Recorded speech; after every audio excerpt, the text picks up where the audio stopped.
Foundation और मैं हूं सांत्वना आपके साथ। बिहार एनडीए सरकार में जब से टूट हुई है और महागठबंधन की सरकार बनकर आई है, तब से बीजेपी लगातार इस महागठबंधन की सरकार पर हमला करना छोड़ नहीं रही। कई तरह के आरोप लगाए गए हैं, कई तरह के सवाल उठाए गए हैं। बीजेपी ने सरकार को पूरी तरीके से फेलियर बताया है। इतना ही नहीं, बीजेपी सरकार को लेकर काफी मुखर है और अब बीजेपी ने एक बड़ा हथियार तैयार कर लिया है, जिसकी प्लानिंग एंड प्लॉटिंग हो चुकी है।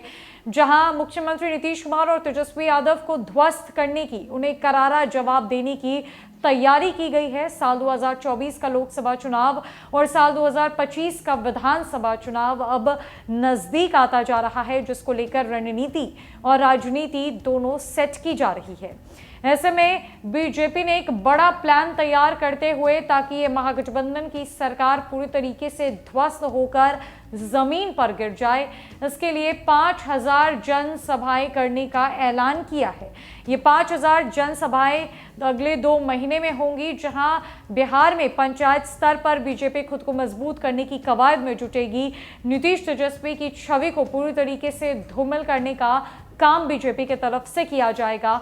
क्या कुछ एजेंडा फिक्स किया गया है बीजेपी की तरफ से? आखिरकार इस बड़ी तैयारी में क्या होने जा रहा है, जानते हैं। दरअसल बिहार प्रदेश भाजपा अध्यक्ष डॉक्टर संजय जायसवाल ने कहा कि बिहार आज पुराने दौर से गुजर रहा है। एक तरफ प्रधानमंत्री नरेंद्र मोदी के नेतृत्व में सशक्त भारत का निर्माण हो रहा है, तो बिहार की हालत बद से बदतर होती जा रही है।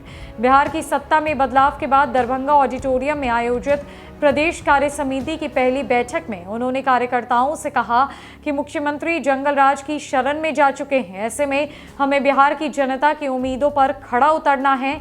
2 दिवसीय बैठक के पहले दिन प्रदेश अध्यक्ष ने कहा कि सूबे में अगले 2 महीने में चाचा भतीजे की सरकार के खिलाफ 5000 जनसभाएं पंचायत स्तर पर होंगी। इसमें कार्यकर्ता मजबूती से भाग लेंगे और केंद्र की योजनाओं से लोगों को अवगत कराएंगे। उन्होंने कहा कि बिहार की वर्तमान राजनीति में जातिगत आरक्षण, जातीय जनगणना, शराबबंदी, विशेष राज्य का दर्जा एवं रोजगार के मुद्दे प्रभावशाली है। गौरतलब है कि प्रदेश अध्यक्ष ने कहा कि जनसंघ काल से ही हम सामाजिक उत्थान के लिए किए जा रहे कार्य के पक्षधर रहे हैं। उन्होंने कहा कि हम जातीय जनगणना के पक्ष में हैं और विधानसभा में इसके लिए समर्थन में मत दिया था। हमने शराबबंदी कानून का भी समर्थन किया था, लेकिन जहरीली शराब से हुई मौतों में उनके परिजनों को मुआवजा मिलना चाहिए। विशेष राज्य के मुद्दे पर डॉक्टर संजय जायसवाल ने कहा कि भारत में फाइनेंस कमीशन के नए नियमों के आने के बाद यह मुद्दा समाप्त हो जाएगा। उन्होंने कहा कि बिहार में बना महागठबंधन अवैध है। राजद और जदयू का गठबंधन मुख्यमंत्री बनने के लिए हुआ है। अगर 2 दल एक ही महत्वाकांक्षा से प्रेरित हैं, तब वे परस्पर विरोधी हो सकते हैं, सहयोगी नहीं। जायसवाल ने आगे कहा कि शासन में अब मुख्यमंत्री की दिलचस्पी नहीं रही और राजद कभी बेहतर शासन नहीं दे सकता।